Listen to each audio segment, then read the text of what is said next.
जय हिंद दोस्तों। देखिए, हम पढ़ रहे हैं भारतीय संविधान का भाग 6, जिसमें हम राज्य देख रहे हैं, राज्य विधानमंडल देखा हमने, अभी हम उच्च न्यायालय देख रहे हैं।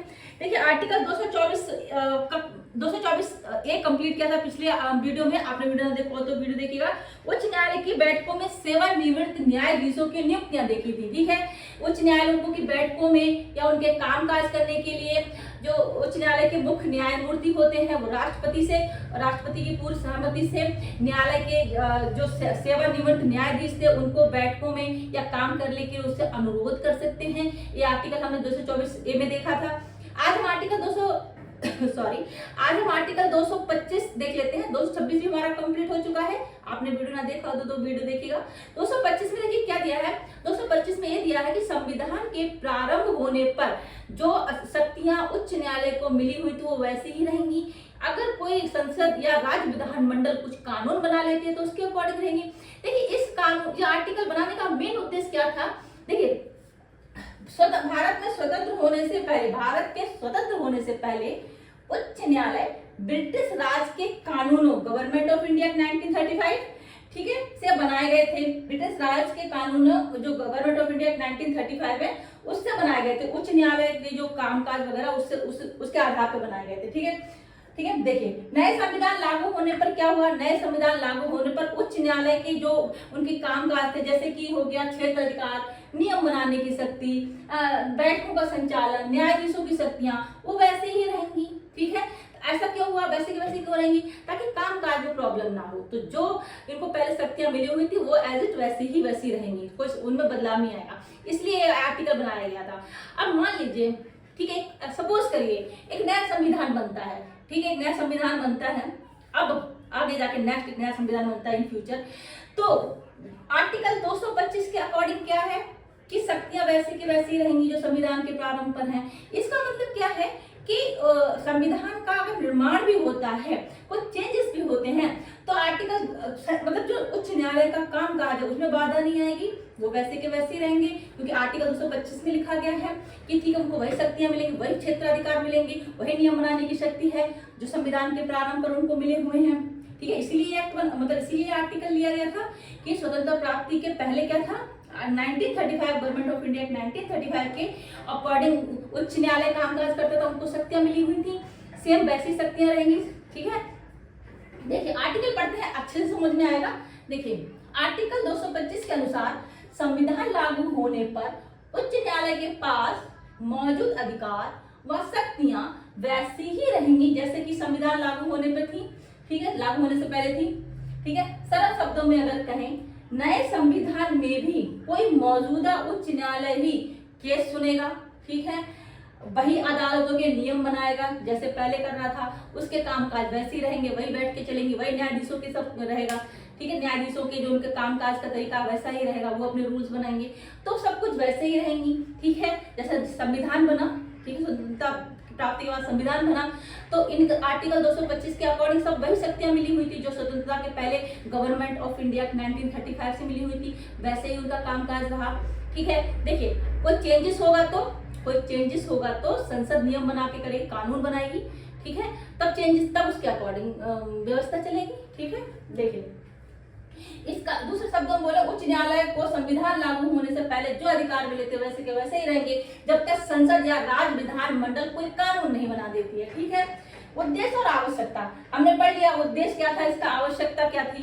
ठीक है, ताकि कामकाज सुचारू रूप से चल सके, ये उद्देश्य था इस आर्टिकल का। ठीक है, देखिए अब यहाँ पे देख लेते हैं उच्च न्यायालय को आर्टिकल 225 से मिलने वाले अधिकार कौन कौन से हैं। ठीक है, देखिए आर्टिकल 225 के अनुसार उच्च न्यायालय को वे ही अधिकार मिलते हैं जो उन्हें संविधान के लागू होने से पहले थे। जैसे कि क्षेत्र अधिकार हो गया, उच्च न्यायालय का जो क्षेत्र में उनका जो एरिया आता है उसी में वो अपना केस सुनते वैसे ही सुनेंगे। उच्च न्यायालय उसी क्षेत्र में केस सुन सकते हैं जो पहले सुनता था। ठीक है, नियम बनाने की शक्ति, उच्च न्यायालय अपनी कार्य प्रणाली के लिए अदालत के नियम स्वयं बनाएगा, जो पहले बनाता था वैसे बनाएगा। ठीक है, मान लीजिए इन फ्यूचर अगर कभी संविधान में बनता है तो क्षेत्र अधिकार वही रहेंगे जो पहले सुनता था। ठीक है, नियम बनाने की शक्ति वही रहेगी जो पहले बनाता था नियम। ठीक है। बैठकों का संचालन उच्च न्यायालय अपने सत्रों का, बैठकों का संचालन स्वयं नियम अपने बना देते, वैसे ही संचालित रहेंगे, ठीक है। देखिए उच्च न्यायालय अपने सत्रों तथा बेंच बैठकों का आयोजन पहले जैसी व्यवस्था के तहत कर सकेगा, ठीक है। न्यायाधीशों की शक्तियां, प्रत्येक उच्च न्यायालय के न्यायाधीश को न्याय प्रशासन से संबंध में वही शक्तियां मिलेंगी जो पहले थी, ठीक है। आया समझ में? तो इस आर्टिकल का मेन मोटिव यही है कि काम सुचारू रूप से चलता रहेगा, ठीक है। कुछ भी अगर चेंजेस भी होते हैं, मान लीजिए कुछ संविधान का निर्माण हो स्वतंत्रता प्राप्ति के पश्चात, तो वही सब इनको अधिकार जो मिले तो उसी के अकॉर्डिंग काम चलता रहा, कुछ चेंजेस मतलब इनमें बाधा नहीं आई, ठीक है। आर्टिकल देखिए अगर कुछ चेंजेस करने होंगे, ठीक है, संसद को कुछ चेंजेस करने होंगे तो आर्टिकल 225 से भी अनुमति लेने उसको भी देखना पड़ेगा, 225 में भी चेंजेस करने होंगे, ठीक है, 225 को भी देखना पड़ेगा, ठीक है, उसकी अनुमति लेनी होगी। 225 में क्या क्या लिखा है, तो आर्टिकल 225 उच्च न्यायालय के लिए बहुत ज्यादा महत्वपूर्ण बन जाता है उनकी कार्य प्रणाली के लिए, ठीक है जी। देखिए इसमें एक विशेष प्रावधान है, इस आर्टिकल में एक विशेष बहुत ज्यादा इंपॉर्टेंट चीज है, वो क्या है, देखिए बात जो विशेष प्रावधान क्या है, इस अनुच्छेद की उपधारा के तहत पहले उच्च न्यायालय पर, वैसे उच्च न्यायालय को जो टैक्स संबंधी मामले होते हैं, राजस्व संबंधी मामले होते हैं, वो उनको सुनने का अधिकार नहीं था, प्रारंभ में भी सुनने का अधिकार नहीं था, ठीक है। देखिए इस अनुच्छेद की उपधारा के तहत पहले उच्च न्यायालयों पर राजस्व से जुड़े मामलों पर जो पाबंदियां थी उन्हें अब लागू नहीं माना जाएगा। पहले ये पाबंदियां थी, जो राजस्व संबंधी मामले तो उच्च न्यायालय नहीं सुन सकता था, लेकिन अब इस आर्टिकल के तहत ये पाबंदी हटा दी गई, ठीक है। इसका मतलब यह है कि पुराने समय के राजस्व संबंधी नियम अब कानूनन हाई कोर्ट की शक्ति में बाधा नहीं डालेंगे, ठीक है। देखिए एग्जाम्पल एक देख लेते हैं। सुप्रीम कोर्ट ने के.एस. राशिद बनाम आयकर जांच आयोग 1954 में आर्टिकल 225 का हवाला देकर ये बोला कि पुराने राजस्व संबंधी प्रतिबंध हटाए, ठीक है, और स्पष्ट किया कि उच्च न्यायालय अब पुराने सीमाओं के बंधन में नहीं है, मतलब राजस्व संबंधी मामले सुन सकता है। एक और उदाहरण देखते हैं हम इसका। देखिए मैंने यहाँ पे राजस्व संबंधी एक प्रतिबंध यहाँ का एक एग्जाम्पल दिया है, ठीक है। ललिताबाई बनाम dominion of India Bombay high court 1954 का मामला है, ठीक है। इस केस में हाई कोर्ट ने माना कि मुकदमे की शुरुआत में उसकी राजस्व मामलों में अधिकारिता, ठीक है, 1935 एक्ट के तहत रोक थी, 1935 का जो एक्ट था उसके तहत रोक थी, राजस्व संबंधी मामले वो नहीं सुन सकता था, ठीक है। लेकिन संविधान लागू होते ही, ठीक है, संविधान लागू होते ही उस पर यह रोक हटा ली आर्टिकल 225 के तहत, अब वो राजस्व संबंधी मामले भी सुनता है, ठीक है।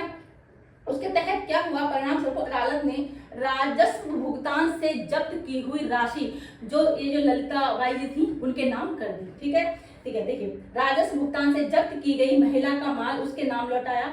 इस मामले से स्पष्ट है कि आर्टिकल 225 लागू होने के बाद हाई कोर्ट सीधे कदम रख सकता है राजस्व संबंधी मामलों में, ठीक है। तो इसमें विशेष प्रावधान इस आर्टिकल में यही है, ध्यान रखिएगा, कभी आ भी सकता है एग्जाम में, ठीक है। तो राजस्व संबंधी मामलों को सुनने की जो छूट मिली हुई है आर्टिकल 225 के तहत मिली हुई है, ठीक है। और जो अधिकार मिले हुए संविधान के प्रारंभ पे जो अधिकार मिले थे वो वैसे मिले हुए हैं। जब तक संसद कोई अगर नियम बना देती है, राज्य विधानमंडल कुछ कानून बना देता है तो उसके अकॉर्डिंग रहेंगे, नहीं तो फिर वही नियम को अधिकार मिले हुए हैं, ठीक है। आई थिंक जानकारी आपको समझ में आई होगी, ठीक है। जानकारी समझ में आई, पसंद आए तो चैनल को लाइक शेयर जरूर करें दोस्तों। हम नेक्स्ट वीडियो में मिलते हैं। जय हिंद दोस्तों, थैंक यू सो मच।